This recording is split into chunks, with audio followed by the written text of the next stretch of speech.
ever have on a single acquisition, as far as I'm aware, on a studio who makes their entire business model is surrounding a live service model. Where the visitor center is. It's just the way it is.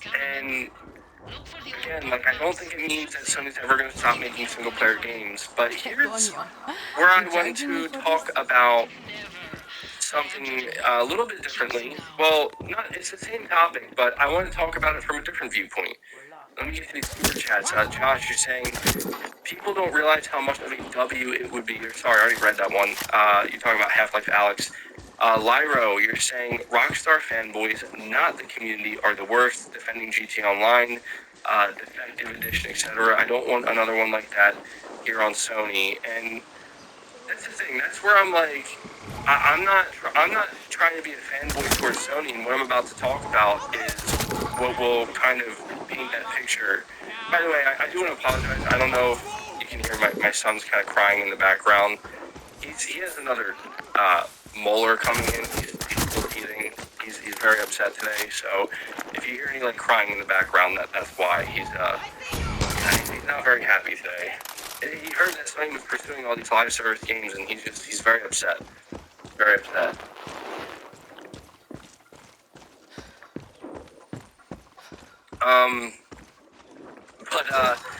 But you know, Lyra, that's the thing, is like, what I'm trying to explain about Sony doing this is I'm not trying to make it sound like, oh, well, anything Sony does, I'm okay with. No, like, that's not the case.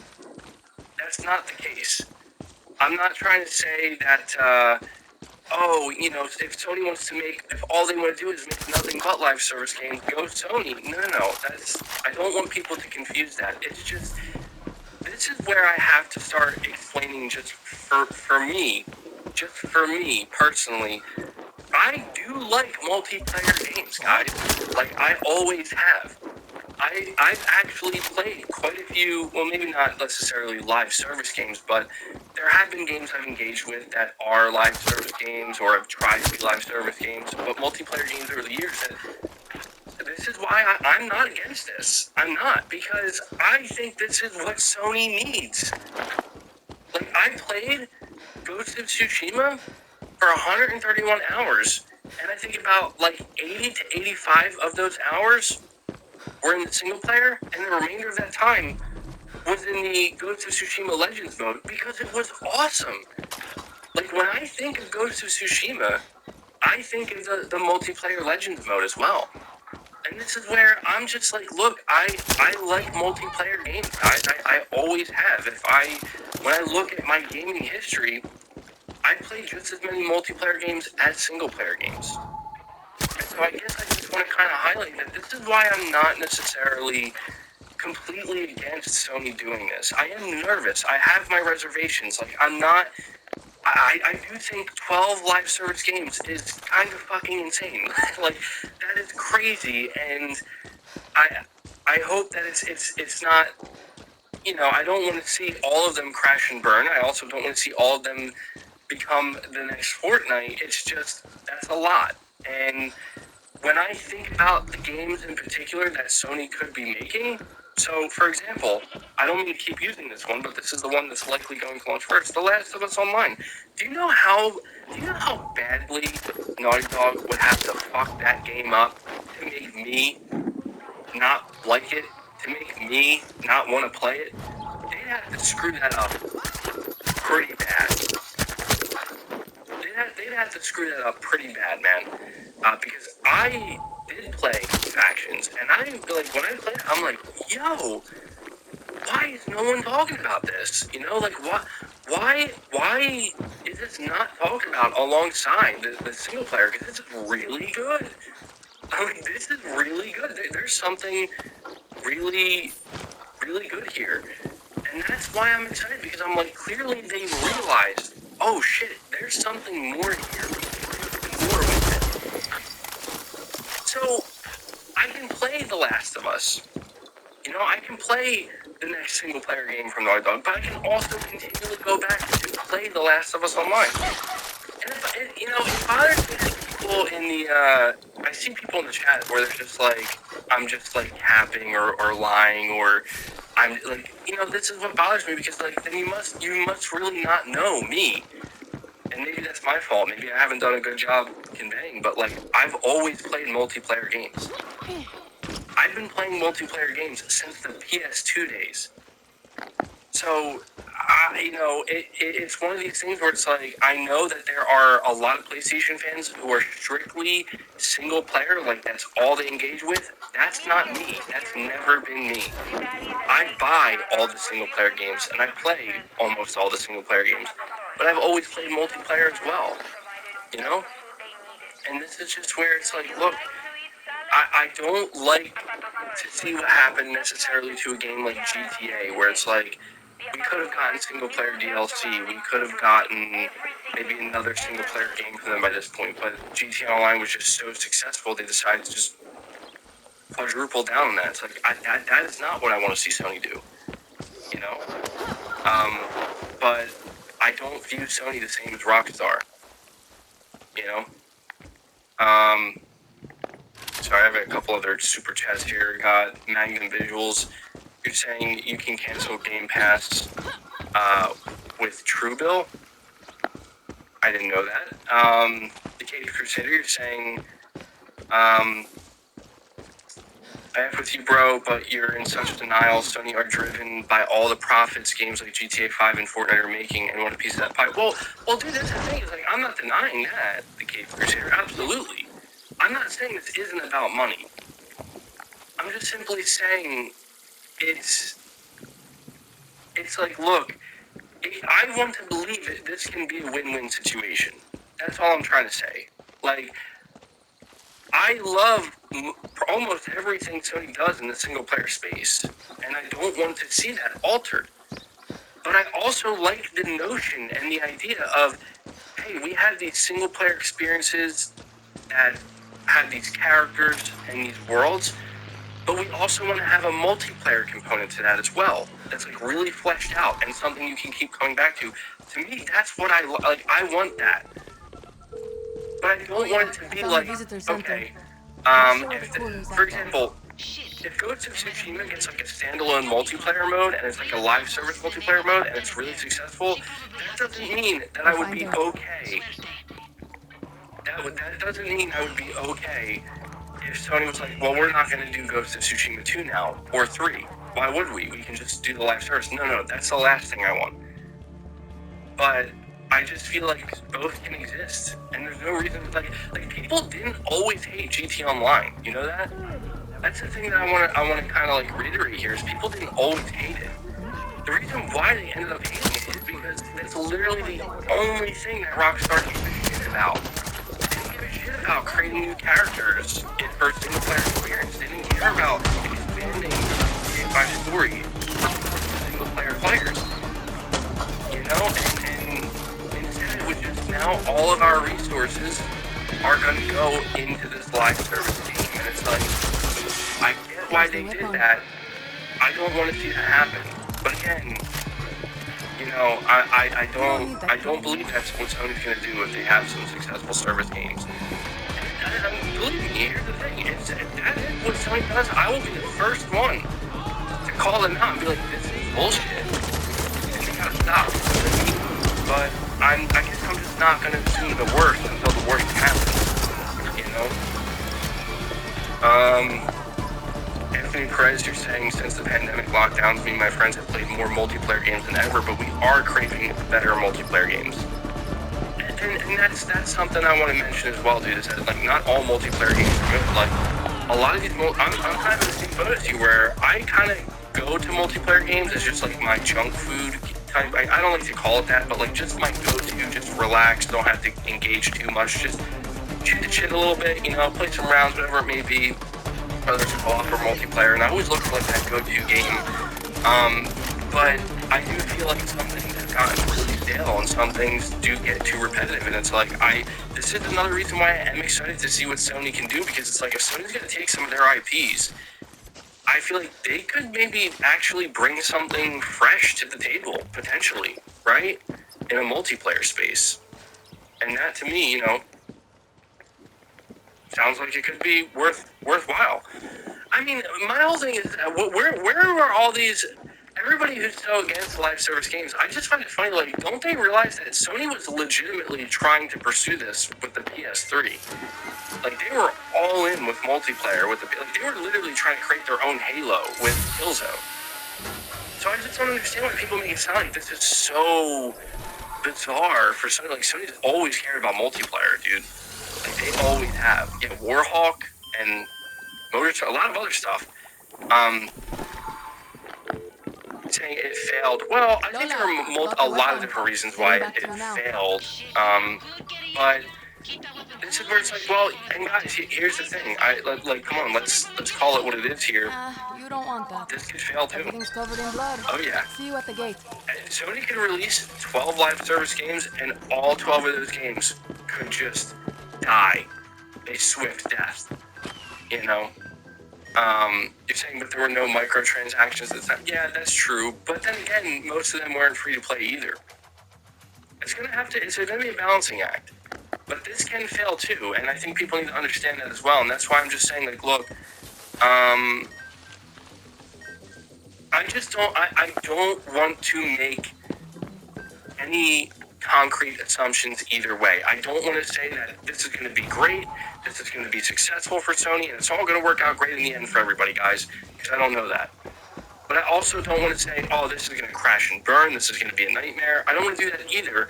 I've told you guys this before, and I mean this.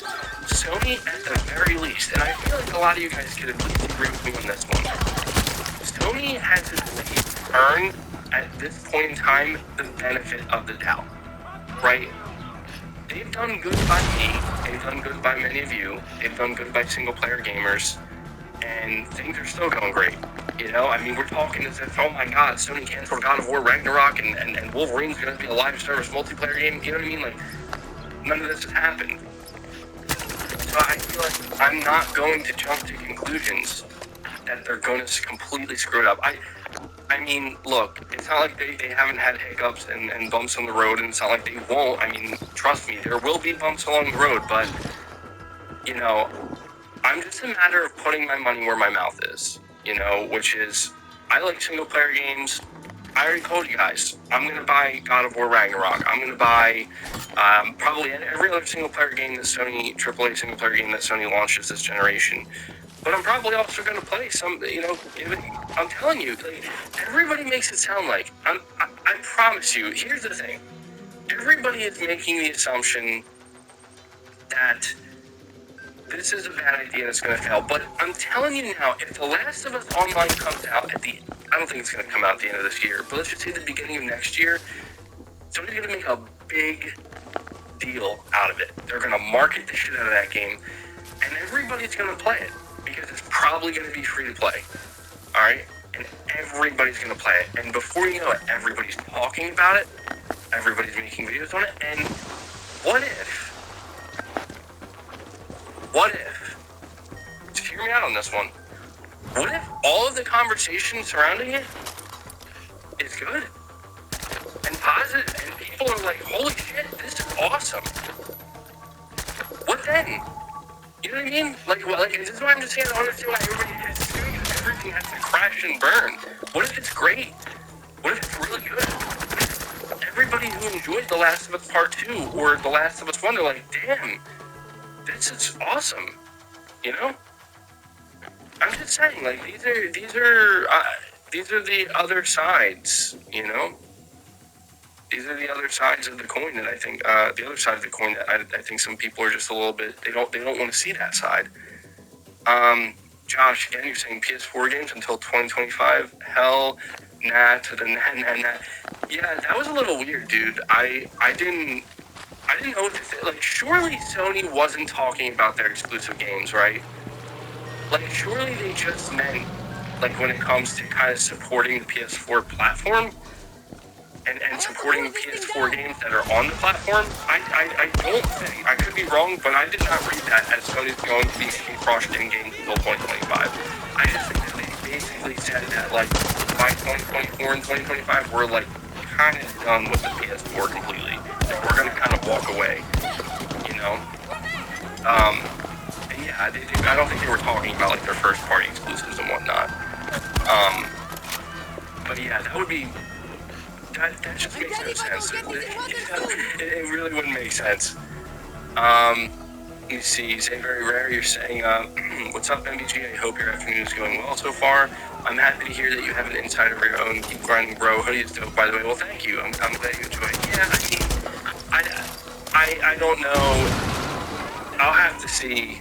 I think the next inside information I get, potentially, I'm going to keep to myself to see if it turns out true. I was thinking about doing that recently, and I took a chance, and I don't think it was, like, I don't know, I guess it's like a 50-50 thing where it's like, you got it 50% right if Sony is doing something at the beginning of June, but the other side is I did say it was going to be an event and a showcase.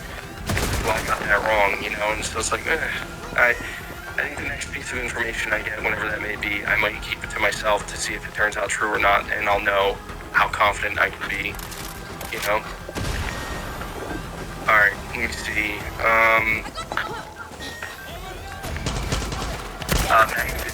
LOL, I just saw an ad saying you can cancel unless subscriptions with Truebill. I think honestly, I'm not entirely sure what you're referencing here. I don't know if you're trying to say you can cancel with. I don't even know what Truebill is, man. You're gonna have to explain this to me. The Gate Crusader is saying I'm not against multiplayer. I'm just worried Sony's gonna turn their live service into a microtransaction. I didn't even say like zestful, like Marvel Avengers. Yeah, I mean, that's the thing, man. It's like, I look at what happened with GT7, and I'm like, look, it's just like I said, this can go wrong. And it's going to be important for us as the community, I think, and the wider PlayStation community to make sure we push back against the things that Sony may be doing, where it's like, this ain't it. No, this is not the way. You're messing it up. Heading back to And we did that with GT7. I mean, I know people are like, oh, MB.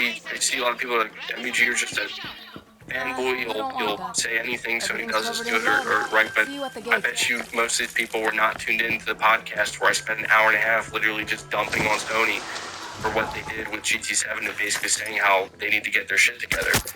No one to talk about that.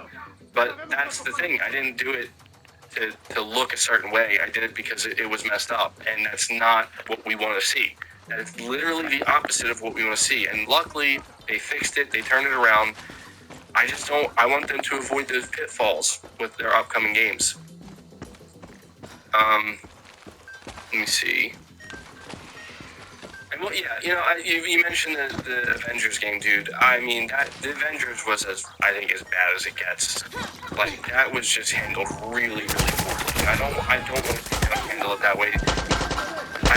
One thing that I think Sony can realize with their pursuit of live service games is that there is a right way to do it that can leave players happy and okay. And those examples exist. Again, that's why they bought Bungie, Bungie had to learn the hard way. How do you do live service? And that's why they bought them, because they're like, well, we're afraid we're going to mess it up. Maybe we can get some help from these guys, some guidance. And we'll see. We'll see how that works out. Jerome, you're saying if Sony went all in on live service, would you switch back over to Xbox? Plus, I would come to LOL. And do you think one of the games is Destiny 3 from Bungie? I think one of the live service games is Bungie's next game.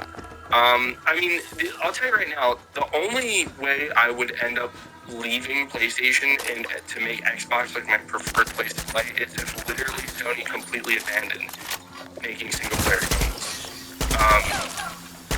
Right now, Microsoft does not offer too much that appeals to me.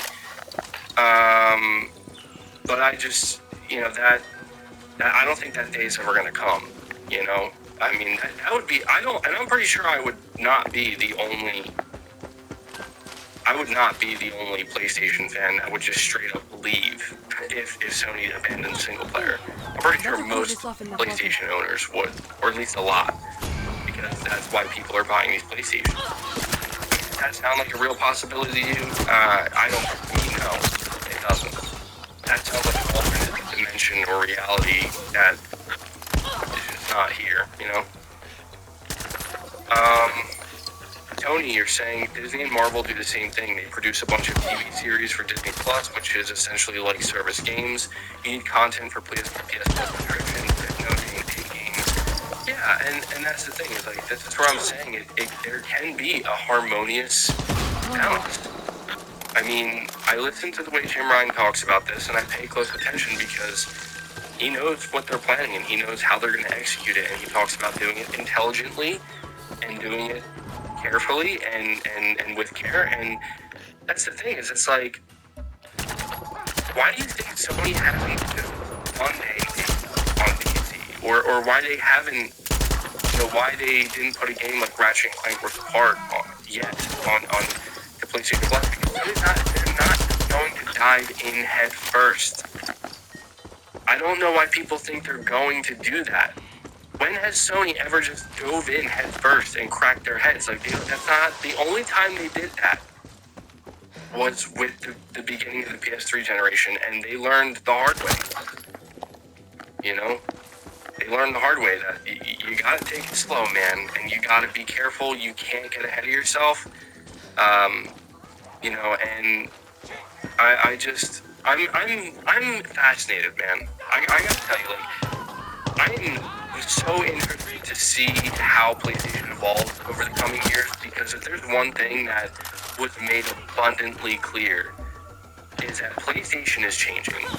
PlayStation is changing, but not necessarily, it doesn't necessarily mean it's changing in a bad way. I think that the one thing that is remaining consistent, and the one thing that is actually not going to change, is the single thing that has, I think, made PlayStation what it is. And I'm confident in saying that PlayStation is what it is today because of the games that have been made by their studios and their partner studios.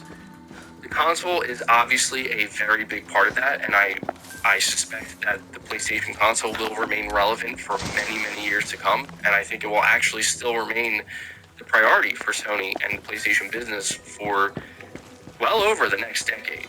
I have no doubt about that, but it's just that PlayStation truly is ready to expand in a way that we've never seen them expand before, and not everybody's going to like it, and they're not going to be doing things the traditional way all the time anymore.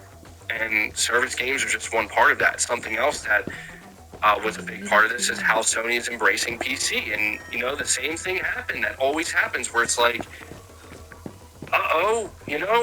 Sony's releasing Returnal on PC. Everybody panic and freak out. It's like, I'm not fighting that battle anymore, man. Hola, I'm at the front. Where the hell are you? The war is over. The war is over. And anybody who thinks it's not, you are at this point truly just lying to yourself. And I don't mean that in a rude way. It's just, look, it's either get on board or don't. You know what I mean? Because the train ain't stopping for you. I don't know how else to put it. Like, Sony is embracing PC, and the first PS5 game, the first 2020, saying Sony would never release their PS5 games on PC because they care about selling consoles, and here we are, less than 2 years later. The PS5 game is now releasing on PC in about 1 year of it being out. It's here. It's here. The train has left the station, and if you can't catch up and hop on board, well, like I said, it's not stopping for you. And I think that this is where I know that there are PlayStation fans, they get upset, and they're like, you don't speak for me. Like, I'm not trying to speak for you. That's the thing. It's like, I don't care. Like, dude, if you hate Sony putting games on PC, if you hate that, that's your prerogative, man. Like, I'm not here to tell you not to hate it. All I'm here to tell you is that it doesn't matter if you hate it. This is what Sony's doing. This is what they chose, and they're making money doing it. Saying MVG, someone just leaked the upcoming showcase. Where at?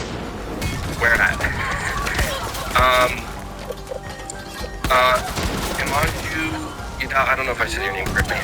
Hopefully I pronounced it correctly. You're saying, hey, MVG, a different kind of question You look at the metal/rock. You look like a metal/rock fan. So, who are your top 3 favorite guitarists? Mine are Dimebag, Tony Iommi, and Dave Mustaine. So, very interesting question, man. We'll take a little side detour real quick. That's so tough, dude.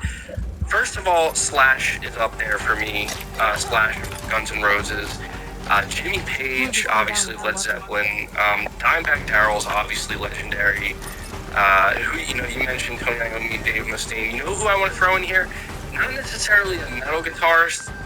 Maybe some don't even consider a rock guitarist. I do, but honestly, like an absolute legend, like one of my favorites of all time, dude. John Frusciante of the Red Hot Chili Peppers. That guy is a musical genius and absolutely an incredible guitarist. But yeah, dude, I mean, Buckethead? Any Buckethead fans here? Come on, there's gotta be at least one Buckethead fan. Come on, somebody? I know somebody's gotta know Buckethead. Absolutely a big fan of Buckethead, always been a big fan of Buckethead. And there are more. Yeah, Eddie Van Halen, obviously can't forget. My mindset is not necessarily fully focused on this topic at hand right now. I know for a fact there are many guitarists I'm forgetting, but yeah, I don't know, dude. Like,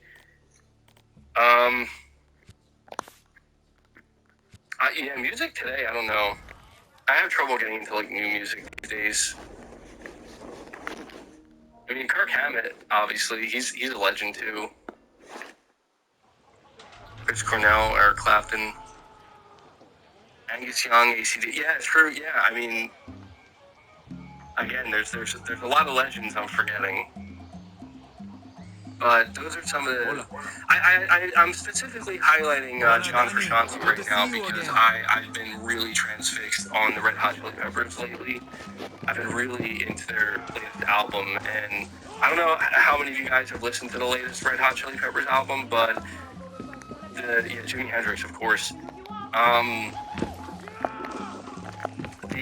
The song, the Heavy Wing off that album, Unlimited Love, that is, I think, the best song on that album, hands down. Absolutely incredible song. But yeah, thank you for that super chat. Definitely a little change of pace here. I was thinking about getting a new disc plate for back here. Actually, I was looking at guitarists recently too, and I'm a drummer, but I play a little bit of guitar, but I'm a drummer really.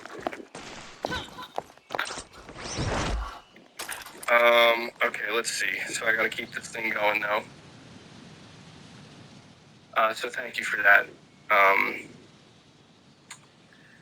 Jerome, you're saying, are you going to play Hogwarts Legacy, Final Fantasy 16, and Stray? I want to say yeah. I mean, I'm really intimidated by Final Fantasy, as you know, and people have been begging me to play Final Fantasy 7 Remake, and it's going to happen one day. I promise it's going to happen. I just can't commit to anything specifically yet, but I'm going to do that. Final Fantasy 16, I feel like, yeah, I'm going to have to try to play it.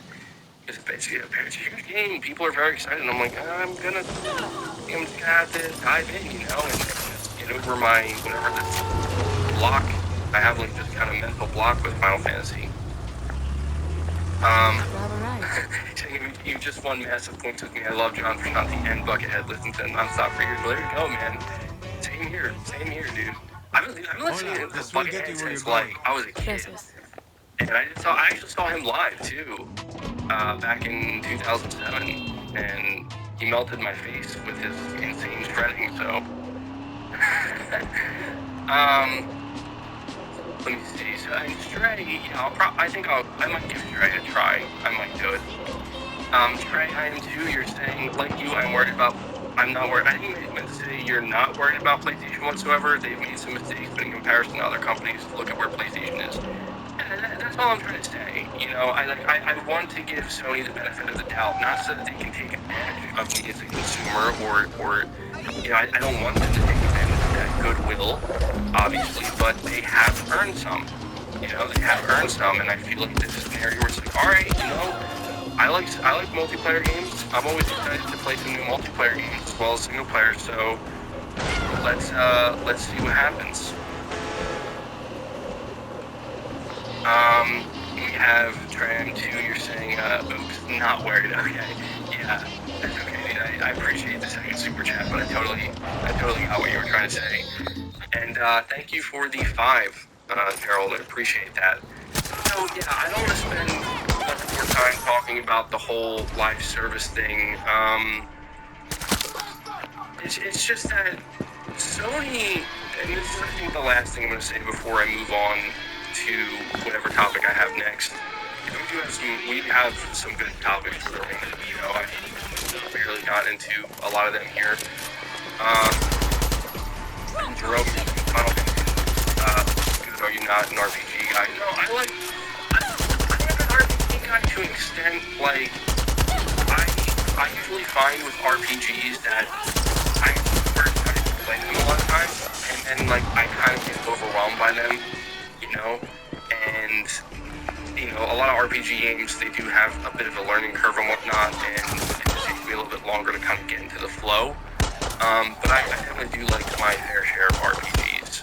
But yeah, it also takes like a different type. I have to be in a certain mindset to really engage with an RPG game and like really get into that play space. But yeah, I just want to say that I think the thing that kind of, it doesn't suck, but it's just the reality of it. Right now, when PlayStation talks about their future, they're not talking too much about single-player games. And I believe that they're not doing that because there's no need for them to do so. They don't need to tell their investors how we're going to make good single-player games when they're already doing that. I don't think that when they need to explain what it is they're trying to achieve in terms of growing in different areas. I mean, obviously, Sony is growing in the single-player space, and they have. Their games are getting bigger budgets. Like, guys, you know how much money Sony has put into a game like God of War Ragnarok? Like, probably hundreds of millions of dollars. You know, some of these games probably have the biggest budgets that you'll see across the industry. This is an area that Sony's already 100% invested in, and you know, there's no reason for them to continue to kind of really talk about it because, you know, Hermen Hulst has already said it multiple times. They're always going to keep making single-player games, you know. But I will say this, there will be a problem one day.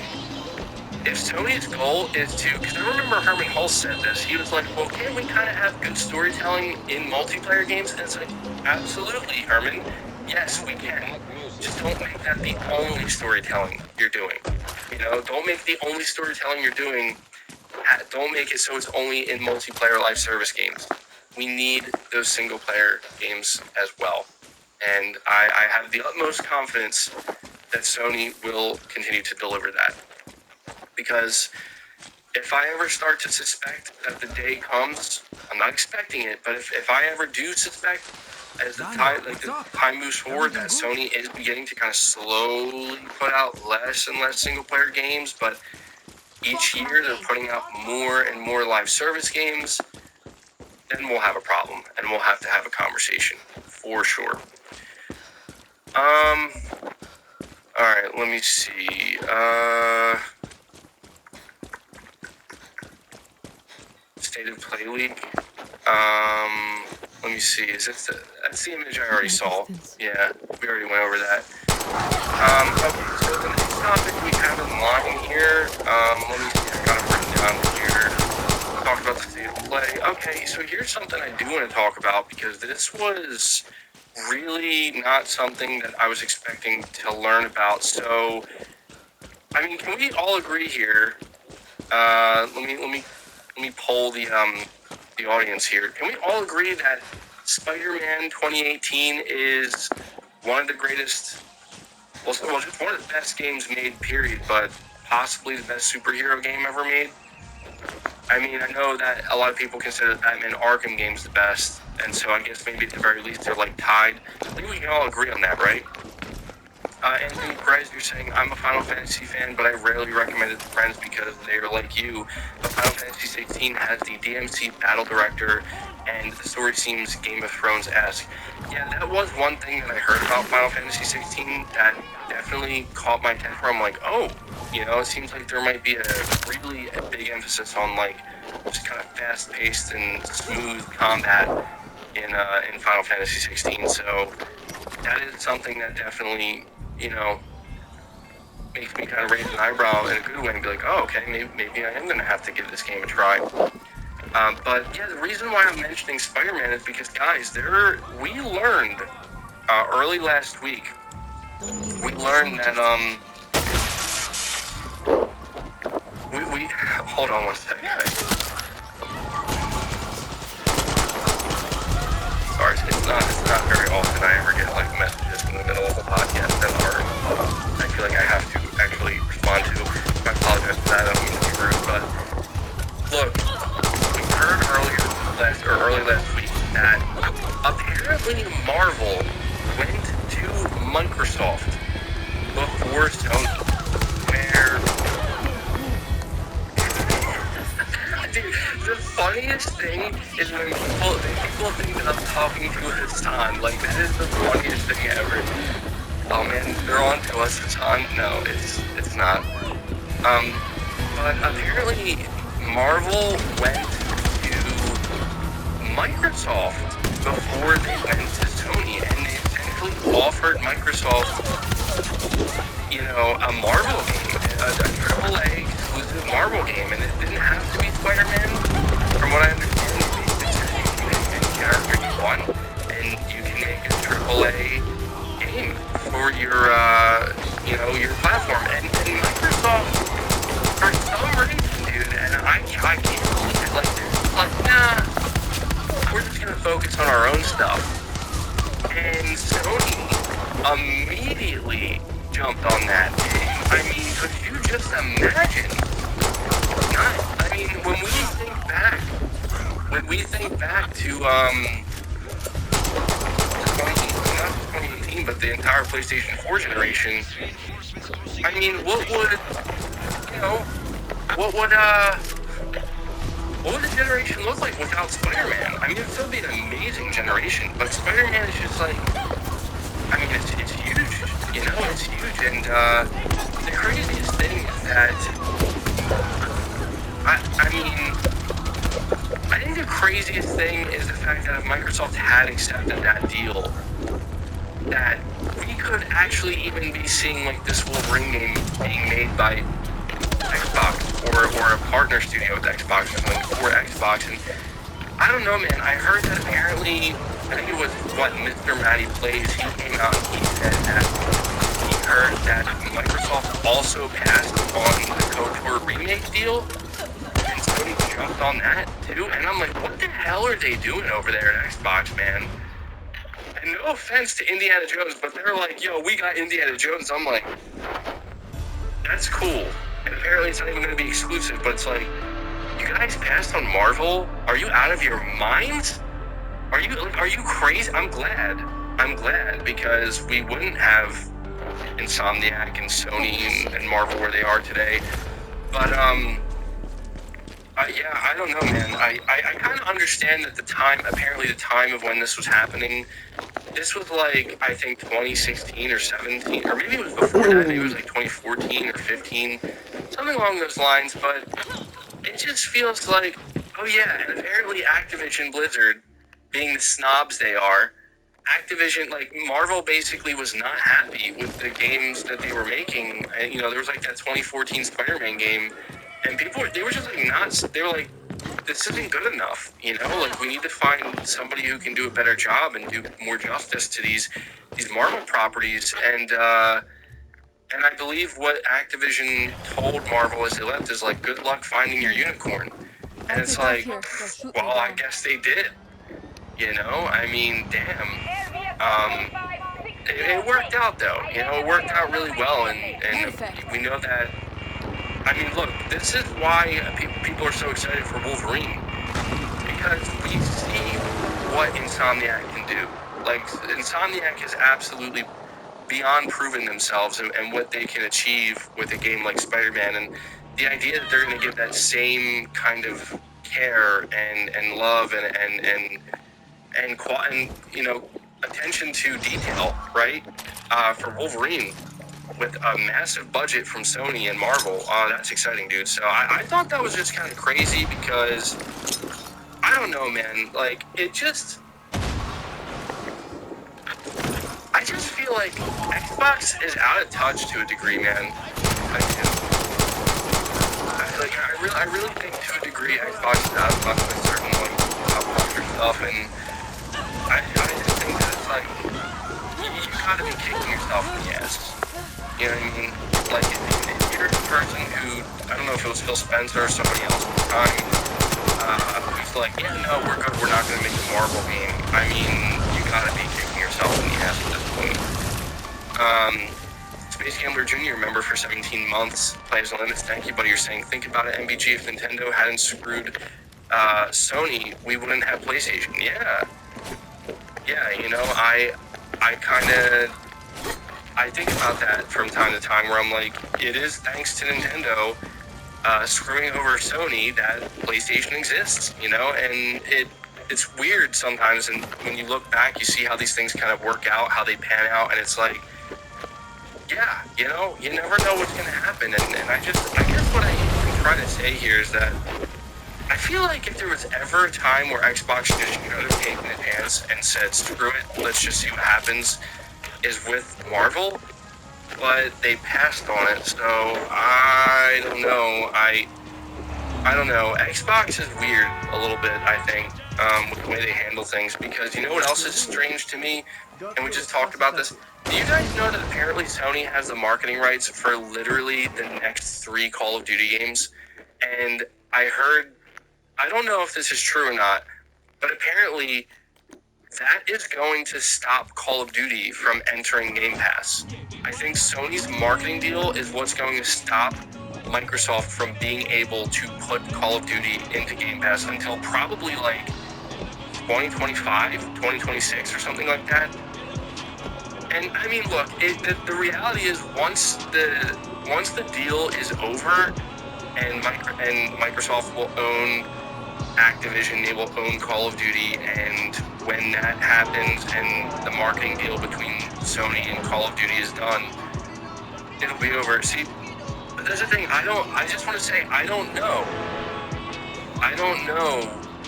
that it's not going to hit Game Pass. I've seen some people kind of say, like, insinuating that this marketing deal will prevent Microsoft from being able to put it into Game Pass, but I don't know if that's true or not. I think if anything, what would make the most sense to me is Microsoft isn't going to be able to put Call of Duty into Game Pass until they officially own them. Yeah, Persona, you're saying, MBG, what do you think about Kotaku versus Xbox Game Pass? Oh my god, dude. I came across that, and I sat there for a long while thinking, like, do I engage with this at all? Like, should I even touch this shit, you know, with a 5-foot pole here? And I decided not to, but I guess this is an appropriate space for me to just kind of mention it. So for those who don't know what happened, I gotta find it here.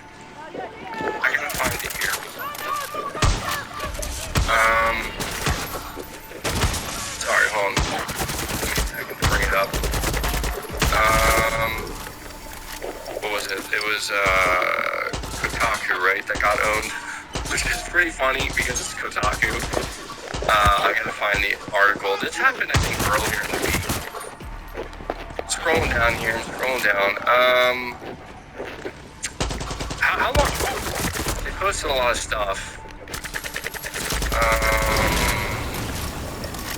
Man, I feel bad. My son's tooth must be killing him because he is not happy today, man. He's like inconsolable. Poor guy. Why can't I find it? Did they delete it?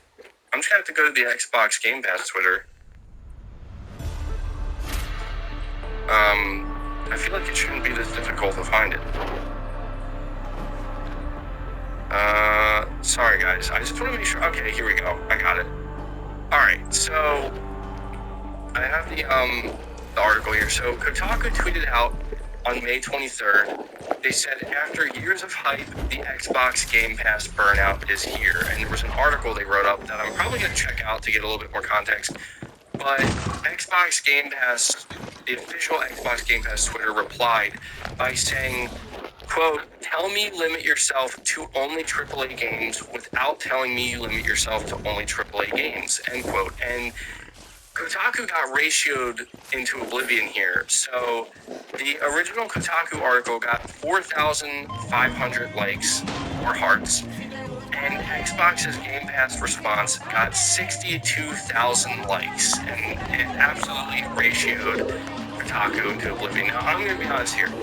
I'm not going to come out here and defend Kotaku because there's, like, Kotaku sucks. And it's pretty, like, if anything, it's just kind of funny. It's kind of funny to see them get owned like that. But god damn, who does Xbox Game Pass think they are? It's pretty funny, dude. I understand, like, what they're conveying here, but I also think ultimately it's a bad look, truthfully. Like, I think it's really funny, but it's extremely unprofessional. But what makes it worse is, like, come on now. Come on now, Xbox Game Pass. Come on now, Xbox marketing team. You can't sit here and pretend that you weren't about to flex your AAA greatness with Starfield and Redfall. Don't act like you weren't about to just flex that shit for the rest of the year, because you were, and you will be flexing that next year. And every year you have a AAA game, you're going to be bragging about your AAA games, and you're going to care about AAA games, and you're going to tell people that they should care about AAA games that are in your service. So I think it's just a little bit like, okay, but the one thing that the Xbox Game Pass account is getting across that it is true is that, like, yeah, look, come on. I'm not gonna defend Xbox here, but there is at least one aspect where it's like, a lot of people truly don't actually use Game Pass for AAA games all the time, and I do think that, yeah, it's true. But I want to go over to the Kotaku article. I'm gonna be honest, guys, like, I'm probably gonna have to end this podcast early today because I don't know, my son is not apparently doing, he's having a struggle, so I'm probably gonna have to deal with that sooner rather than later. I don't know what's going on, but I'm just giving you the heads up, like, this is probably not gonna be a 4-hour episode. It'll probably be, I don't know, I'm not gonna, like, end it now, but I could go longer for sure. But I'm just saying, like, I know you guys have probably expected, I've kind of conditioned you guys to expect, like, 4.5 hour episodes, but today is not. It's been a rough day so far. Yeah, family first, so I'm gonna go as long as I can. But I just want to give you guys that forewarning. But let me go check this article here. So I want to read a little bit of this article from Kotaku, just because I want to hear him out. I want to see, like, look, Kotaku says after years of hype, the Xbox Game Pass burnout is here. They say typically when Game Pass starts trending, it's either because it scored a killer game or some influencers concocted a viral joke that ultimately does nothing other than hand a $2 trillion corporation 2 days of free marketing. Over the past few days, however, Microsoft's Games on Demand program started trending for another reason. Players say that they're unsubscribing for now. Their burnout largely comes down to subscribers saying that Game Pass isn't delivering on its value proposition. For a monthly fee, Game Pass grants you access to a Netflix-style library of games that you can download, blah, blah, blah, blah, blah, blah. Every first-party Microsoft game, we know that. Earlier this month, Bethesda officially, now one of Sony's, or Xbox's first-party studios, following an industry-shaking acquisition, which delayed two of its biggest forthcoming games, Starfield and Redfall. Both were expected to launch day and date on Game Pass this year. Now they won't come out until the first half of 2023, leaving Microsoft's first-party portfolio looking much drier than it did a month ago. All right, time for some reductive math. Let's say you've signed up for Xbox Game Pass Ultimate tier, which costs $15 a month and includes standard access to the game library plus a number of other perks. Let's also assume any big budget games, exclusive or not, that hit the service cost an industry standard $60. By that math, you need to play one full price game via Game Pass every 4 months to justify the cost. The service is great, but there aren't any AAA exclusives to compel me to stay. This is what Tom's Guide writer Tony Blanco said in a tweet. I'll be back when the titles start dropping. Washington Post reporter Gene Park shared a similar sentiment, pointing out that over the past few months, the only game from the service that he's availed himself of is Trek Yomi, a side-scrolling samurai action game that costs $20. Other prominent members of the gaming, I don't even know what that word is, I guess community is what they're trying to say, lamented paying up front for months, if not years, for Game Pass, while others compared it unfavorably against the upcoming revamp of PS Plus. And so the article continues by saying, on the flip side, there's no shortage of people calling this whole thing a, quote, clout war. Jesus, clout war, okay. Saying that no one cares. It's unclear whether the extended conversation had a tangible impact on Game Pass subscription members.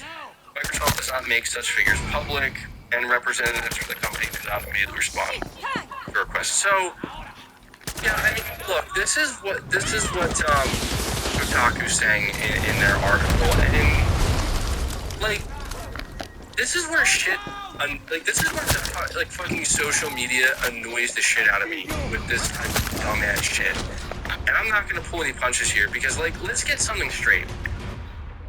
Like, fuck, this is a fucking fact, people. Microsoft saying that you can expect Starfield and Redfall in your Game Pass subscription for the year of 2022 to then say, actually, never mind, you can't, fucking sucks for everybody who's subscribed to Game Pass. That is a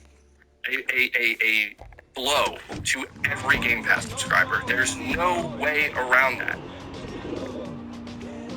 I understand that it is Xbox's job to not agree with that. Like, I understand that Xbox's job is to not respond to Kotaku and say, you're totally right, Kotaku.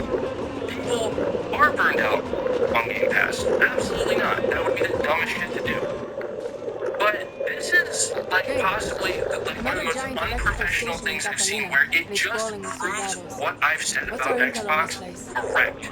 And that is, the only thing Xbox has actually won, and actually done successfully these past couple of years, is win over a certain portion of the internet. Because that's the thing, is I literally said,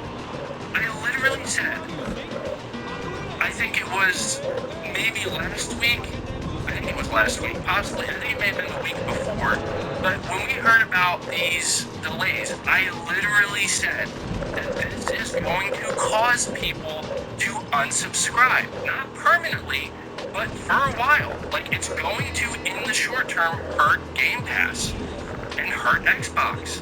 This is the last thing that they wanted to do. Even Phil Spencer acknowledged this. He didn't say it was going to hurt Xbox or Game Pass, but Phil Spencer said, we know you expect better. We know you expect better, and we're going to try harder. This is your fucking way of trying harder, owning Kotaku by saying, tell me you only limit yourself to playing AAA games by not, like, what? Like, dude, people can be upset with Game Pass for not having AAA games. You know? I mean, it's just, I don't know, man. It's just a little weird to me because I just don't know that this is the type of flex you want. That's all I'm trying to say. Because, like, if this was Sony, I'd be like, so you're kind of saying you don't have AAA games in your service? You know what I mean? Like, this is what's crazy to me, is they're literally coming out here and be like, we don't have AAA games on our service. So, that's a good thing, and you should like that. It's like, whoa, hold on, wait, what? And this is what I'm saying, it's just, look, I know that it's not like Game Pass is suddenly on the ropes. It's not like Game Pass is on the ropes, It's not like, people are unsubscribing by the millions. I'm not saying that, but it's just a weird look to me, where it's like, so you delayed your two biggest AAA games that let's make no mistake, a lot of people probably subscribed to your service to play these games. You delayed them, and now you're gonna play. This isn't even like a defense tweet. That's the thing. It's not like a defense. Like the thing I don't like about the energy that is conveyed with this tweet is that this energy from Xbox Game Pass. The tweet tells me, like, you guys really think you're fucking perfect, like legit. Like you think, and that's the thing. Is like the idea of like a clout war. It's like, oh my god. Yeah, it's pretty bad, dude. Like, this is fucking ridiculous. Like, this is some, like, juvenile-ass shit from a $2 trillion company where it's like, dude, I don't know, man.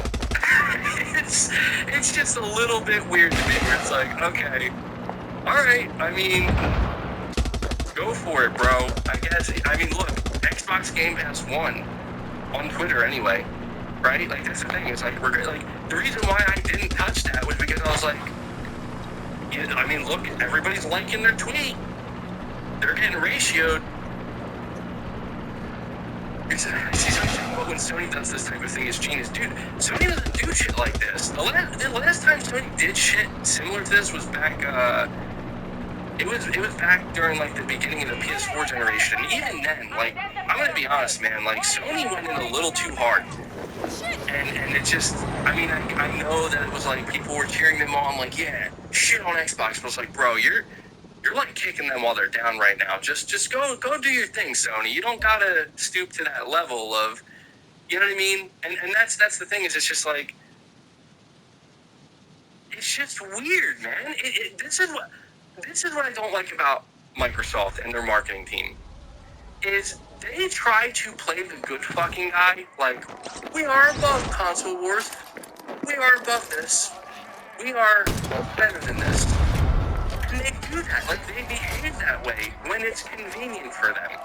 But anytime there's an opportunity for any of the Xbox social media accounts or anybody involved with Xbox to take a fucking shot, they will take that shot and will not even hesitate. And then it's just like, and right after they're done taking a shot, they're like, we're above it. It's like, okay, go fuck yourself. That's what I say. Instead of continuing to do these fucking social media accounts and these social media managers, because it's all a joke. It's all a joke. And that's why I don't, it's like, look, at the end of the day, I do think it's pretty comical, but people are out here, like, dead ass serious, like, yo, like, this is some really, just let them have their win, it's fine. I mean, look, they're down bad right now, okay? They just found out that the two biggest games they were supposed to get this year ain't coming, so, whatever, let them have it. But yeah, I also want to say, last thing, because I'm going to move on, I really wonder, and I mean this, I really wonder if the official Xbox Game Pass Twitter would have responded this way if it was any other outlet other than Kotaku. Because I'm pretty sure it's the fact that it was Kotaku, and the whoever was running the Xbox Game Pass Twitter account, they knew. They're like, no one's gonna defend Kotaku. No one's gonna come out to bat for Kotaku. And I'm like, well, yeah, you are right about that one. So I can't blame them. It is what it is, man. Let me see, Morgan, you're saying, tell me you don't have any AAA games without telling me you don't have any AAA games. I mean, that's the thing, dude. It's like, that's literally what they're saying. They're not even hiding it. I mean, the thing is, like, it's just, this is what marketing people do, like, they spin narratives when they're convenient. When Microsoft doesn't have AAA games, they're going to come out here as hard as they can and convince people that this is a good thing. It's okay. We should cheer this on. You know what I mean? When they do have AAA games, they want you to cheer that on too. They want to tell you this is why you should care about our AAA games. This is why you should be excited about our AAA games. This is why I don't really pay too much attention to this bullshit anymore, because it's like, that's the thing. It's like one of the reasons why I still do use Twitter, but man, I read a hell of a lot less of Twitter. And the reason for that is because, dude, people, they just say